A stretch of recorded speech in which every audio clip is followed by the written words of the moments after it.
Hey, what's going on, guys? Uh, just been reading a bunch lately. I know you're probably wondering, like, why in the heck does this guy still got these plaits in his beard? But I mean, really, it's one of those plights of the super dense beard guys that got really thick beards, man. I hadn't done a lot of going out of the house in like the past 2 days. I've been kind of, you know, working on some new goals, reading a whole bunch of new books and stuff like that, and reading a book pretty much about a book a day, like an average small book pretty much a day, about self help and stuff like that, like 200 pages and stuff. I am reading like I think it's like a 500, 800 page book, Laws of Success by Napoleon Hills from the original manuscripts from like 1940s. But anyways, there's this thing that happens with guys with really thick beards, man. I don't know who it all happens to and stuff like that, but it tends to happen to me quite frequently. You know what I mean? And I didn't realize my beard was at the length where I can pretty much plait it up or braid it up. And so what happened was is pretty much what happens is up under my neck, up under here, even certain places on the side. When I go to sleep, I wake up and it's just like flat against my face.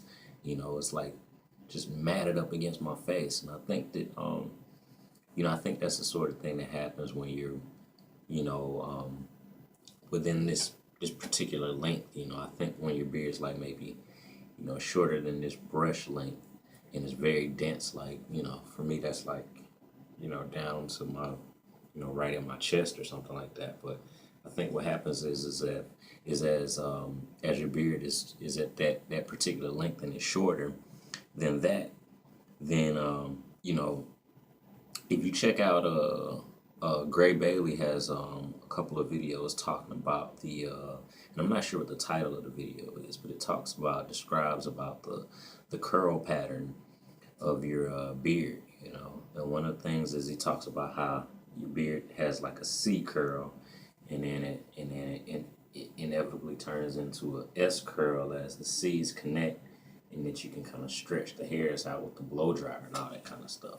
Well, I don't have a blow dryer, so I don't do that, and then it's just kind of tough to run a comb through this beard anyway. But my thing is that I've noticed that I can in the shower I can detangle my beard, meaning, comb it, pick it out very lightly, and I gotta pick up here, but I don't use this one, but I got one in the shower that's actually shorter than that. I mean, not shorter, but larger. I usually use this one right here, and so what I do is I pick the beard out and detangle it with this, because one of the things is you might ask, like, why is it a big deal if your beard's like, smashed up against your chin, or smashed up. It's not that it's such a bad thing, but what I've noticed is that, when the beard is getting smashed up, a lot of times what's happening is the ends, if you will, the ends are getting they're getting stuck together, and once the ends get stuck together, they tend to tangle. And so what happens is right once you get to the end of combing through your beard, as soon as you get to the end, you end up snatching out 3 or 4 hairs. And I mean, that might not be a big deal, but I mean, we're not talking about like raking grass or something like that. This is your beard. You want to retain the length, retain the growth, and continue to grow on. You know what I mean? So, for me, one of the things I've noticed is that, I used to have like, a lot of hair when I had like big old afros, or I was just, experimenting with hair. A lot of things that I learned with thick hair that you have to do is something that they call protective styling, And what protective styling does is it pretty much protects the people with very, very thick, dense hair types from incurring breakage and stuff like that. You know what I mean?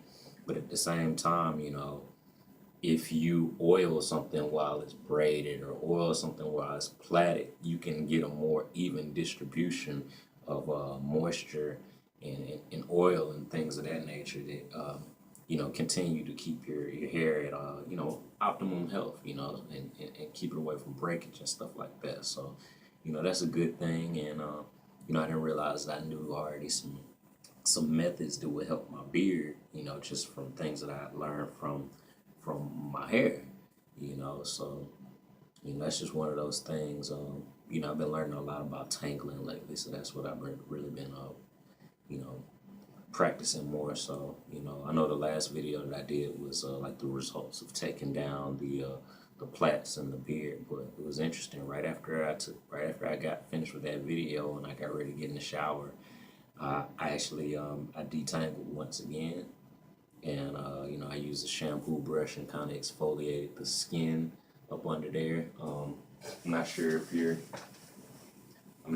familiar with the shampoo brush, but if you're not, this is what they look like. They're only like $1 at most beauty supply stores, but you can see the little teeth in there. You just kind of rub your the skin on your face lightly, you know what I mean? And you can kind of, get rid of the dead skin a little bit. Don't be too abrasive with it, don't get too rough with it, when you're doing it, because you can still, I have dense hair, follicles are really close to each other, so, one thing that I'm always very conscious to what I'm doing is how I'm doing, you know what I mean? Even when it comes to different brushes of choice and stuff like that. I don't I still make sure not to. This is like my #1 brush right here. It used to be this one, double end, it's soft on one side and stuff like that, and hard on the other end. But I noticed when I put it in my pocket, it kind of bulges out, because it's got two sides that it can potentially be bulging out, and it just kind of got less comfortable. So I kind of went to a single-sided but predominantly soft end brush, so with those things being said, even if I'm brushing, it's one thing that you want to do pretty lightly. I know as men, a lot of times, we got the propensity to just utilize strength at a not necessarily always at an aware level. We can address strength, and not even actually be aware of how, strong we're being with things and stuff like that. And so, I'm learning to be a bit more conscious about that as, comes with at least dealing with something such as hair, because it breaks off and all that kind of stuff, especially when you're like working on, maintaining the length that you have, in order to, see what this first year's worth of beard process will be like for me. So, that's what I'm checking out and stuff like that. But, I don't, I think the most I've gone out of the house with, I took my mom's boyfriend to work with the hair plaited up, but he goes in at like 5 in the morning. I had like a hood on, so it's like coming down here, and it's like 5 in the morning. The sun's not even up yet. I pretty much I didn't really go out the house much for anything. I went out to walk the dog and stuff like that. But right now what I'm working on is I'm actively still learning the bass guitar, and so I practice for about 4 hours, and so I'm in the house working around the studio doing that kind of thing. Getting ready to start making some more tracks for some people and stuff like that. So I'll be rendering some production services real soon. Get ready to design some new T-shirts. You know what I mean? I got the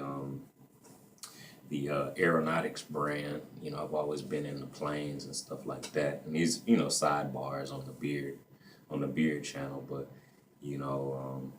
designed these a few years ago. I've always been into planes.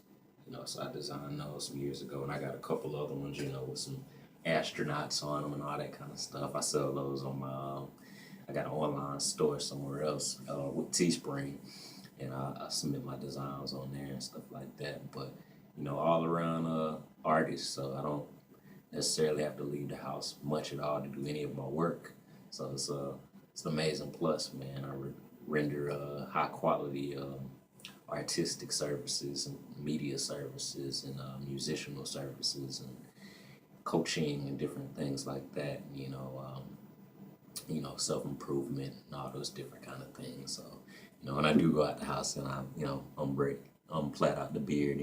I take it down for church and stuff like that, and then just the hairs just stretch out. I'm really happy about it. But I'm getting ready to get in the shower right now, guys, and let my face get some moisture, let the water hit it, and all those good things, and maybe read a bit. So I think that reading is really essential. You can learn from people like myself and other people, most definitely. And we have a lot of resources and a lot of knowledge to offer from our collective resources and things like that. But there's most definitely a bunch of very pivotal, amazing leaders that have deceased. And one way that we can really come to experience and understand some of that great information and become greater to better ourselves as well is to read their books and stuff. It'll be just like they were still living and speaking to us through their words. So you guys happy bearding, keep bearding, you know what I mean, keep on growing. Another thing I'm working on is I'm letting this mustache grow out. I'm working on growing myself out of an epic stash, is what they call it. But as for those things, y'all have an amazing day, amazing everything. You get an opportunity to go over there and check out the great guys over at Beard Brand Channel. You know what I mean? Eric Banholes, great guys over there, man. Got a great community, flowering and just really abundant. Full of information. Really great community. You know what I mean? So I'm really glad to be a part of the bearded community, man. Tons of amazing guys out there, man. So y'all have a great one, man. Y'all stay tuned. Feel free to subscribe. Feel free to just hang out a bit. Have a whole commenting frenzy amongst yourselves below the bottom. I know I was checking out the Beard Brand channel earlier today, man. It was really cool to see that. I know it might have been a step. I'd like to know what Eric thought about how it was for Eric to to trim his beard down, because he had at least like a year going on. He trimmed the beard up to about here, and he still had this epic stash just coming over the top and stuff like that. And what I learned from the video is that, man, like, beard length is cool, it's great, it's powerful and all that, but man, when you got that powerful stash on top of there, man, like, you can trim the length of your beard to whatever length. For me, I want to see what the year looks like on me, and I might grow beyond there. I don't know. But I will tell you this, man, like, it wasn't as painful to see, Eric trim his beard back, because he just had that epic stash, man. It was great, man. So, you guys, y'all get an opportunity, man, pop over to the Beard Brand channel and look at Eric Banholz's how to trim your beard video. He did a trim of it live on camera and everything, so it was really great. Big kudos to the information he dropped. If you guys trim your beard with your Beard Brand scissors and stuff like that, and you don't get it quite right, just continue to remember. One tip I remember him dropping was the fact that, if you do a little altering to the beard, and it's not quite right, it's not one of those things that you just nail in one sitting. I thought that was a nugget. It was a good nugget, man, because you can reapproach it. A lot of people do just shave it all off and stuff like that. You don't want to do that, man. So, peace, you guys.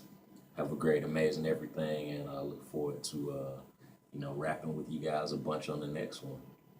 Until we meet again, peace.